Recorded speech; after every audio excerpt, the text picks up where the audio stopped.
లేచిన తరువాత శిష్యులందరూ భోజనంకు కూర్చున్న టైంలో యేసు ప్రభు వారు ఇంకా గుర్తు పట్టట్లేదు, అపనమ్మకంగా ఉన్నారు.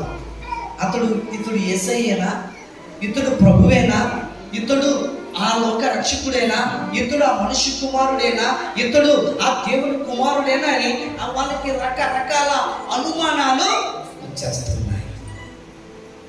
వెంటనే యేసయ్య భోజనం కూర్చున్నప్పుడు ఏం చేశాడటండి, ఒక రొట్టెను తీసుకొని, ఏమంటే ఇక్కడ వాక్యం, ఒక రొట్టెను పట్టుకొని, చూసారా ఏం చెల్లించాడటండి, స్తోత్రము చేసి దాన్ని విరిచి వారికి పంచాడు. 4 విషయాలు ఇక్కడ మరలా శిష్యులకు యేసయ్య చూపిస్తున్నాడు. దేవునికి స్తోత్రం.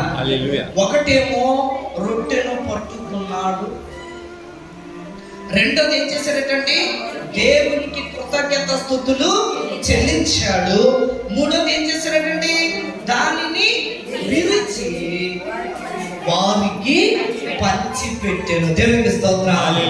ఎప్పుడైతే ఆయన స్తోత్రాలు చెల్లించి, ఎవరో మాట్లాడుతున్నారు, స్తోత్రాలు చెల్లించి రొట్టె విరిచి ఎప్పుడైతే శిష్యులకి ఇచ్చాడో ప్రభువు, వారు నేత్రాలు ఏమైపోయాయంటే తెరవబడ్డాయి. దేవునికి స్తోత్రం.